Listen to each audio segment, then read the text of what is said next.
ప్రియమైన దేవుని పిల్లలారా, ప్రభువైన యేసుక్రీస్తు వారి పేరట మీ అందరికీ వందనాలు. ప్రభువు పేరట మీ అందరికీ శుభములు, దీవెనలు కలుగునుగాక. ఈ ఉదయకాలం పరిశుద్ధ గ్రంథము నుండి దేవుని వాక్యాన్ని చదువుకుందాము. జపన్యా గ్రంథము 3వ అధ్యాయము 12వ వచనాన్ని చదువుకుందాము.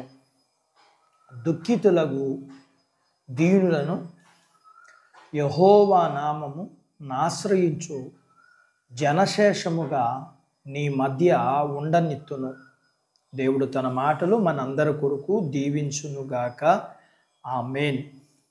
ప్రియమైన దేవుని పిల్లలారా, ధనవంతులైన వారి జీవితాలలో నిజమైన భక్తి విశ్వాసాలు కనబడటం కష్టమే అయిపోతుంది. ఈ రోజుల్లో ఇంకా తక్కువైపోతుండగా, అయితే భూమి మీద అన్ని చోట్ల భక్తి విశ్వాసులలో పేదవారు మాత్రమే ధనవంతులు అవుతున్నారు. దేనిలో అంటారా? భక్తిలో. ప్రభువునకు నమ్మకస్తులైన శేష జనముగా వారు ఇప్పటికీ ఉంటా ఉన్నారు.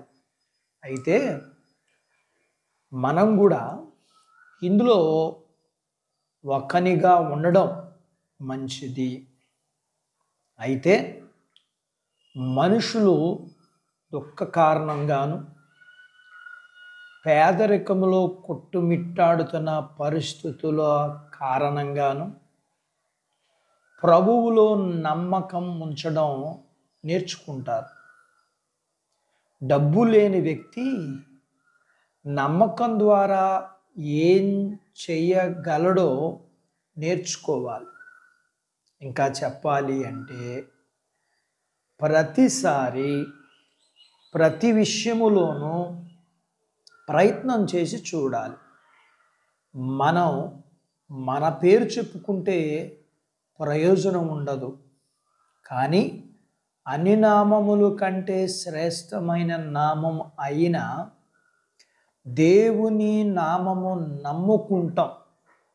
అది తెలివైన పని. దేవునికి ఎప్పుడు నమ్మకస్తులైన ప్రజలు ఉంటారు.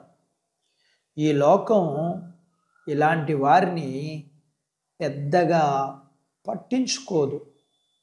కానీ ఆ దేశములో వారి ఉనికి ఆ దేశానికి చెప్పలేనంత ఆశీర్వాదకరంగా మారిపోతుంది.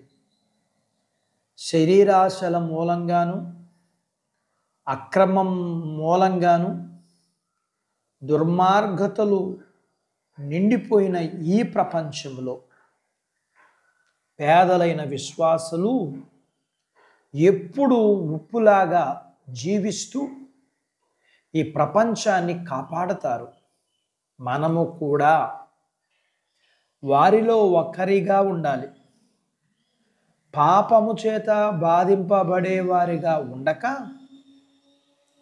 పాపము చేయక, అన్ని విషయాల్లో దీనులుగా ఉండాలి.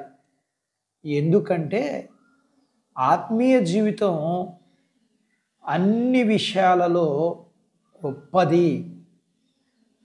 మన ప్రభువును పూర్తిగా ఎల్లప్పుడూ నమ్మేవారిగా ఉండాలి. ఇలా దేవుణ్ణి ఆశ్రయించే వారిలో మనము ఒక్కరిగా ఉండడం అనేది మంచిది కదా. అందుకొరకే జీవిద్దాం. అట్టి బాధ్యత దేవుడు మనకు దయచేయునుగాక. ఆమేన్. దేవుడు తన మాటలు మనందరి కొరకు దీవించునుగాక. ఆమేన్. ప్రార్థించుకుందాం. నాతో పాటు ఏకీభవించండి. మమ్ముల మిక్కిలిగా ప్రేమించిన మా ప్రియ పరలోకపు తండ్రి, మీ పరిశుద్ధ నామమును బట్టి మీకు వందనాలు. ఈ ఉదయకాలం మీ పాదాల దగ్గర మీ లేఖనాన్ని నేర్చుకోవడానికి మేము దీనులమైతే ధన్యులమవుతామని, దీనత్వం అనేది మా జీవితాలలో వేటిని బట్టి కలుగుతుందో, మేము మా జీవితములో ధన్యులమైన దీనత్వాన్ని పోగొట్టుకొనకుండా జాగ్రత్త పడగలగటానికి మాకు సహాయం చేయండి. మీ పిల్లలను కలిగినంతటిని దీవించండి. వాక్యం విని నాతో పాటు ఏకీభవిస్తున్న ఈ బిడ్డలందరినీ, వీరిని, వీరి కుటుంబాల్ని, వీరు కలిగినంతటిని, ఇంకా లోకములో ఉన్న బిడ్డలందరినీ, మనుషులందరినీ పేరు పేరున ప్రతి ఒక్కరిని మీరు జ్ఞాపకం చేసుకోనమని, చిన్న బిడ్డల యొక్క చదువుల్లో, ఆరోగ్యాల్లో, యవనస్తుల యొక్క చదువుల్లో, ఆరోగ్యాల్లో, ఉద్యోగ ప్రయత్నాలలో, వివాహాల్లో మీరు సహాయం చేయమని,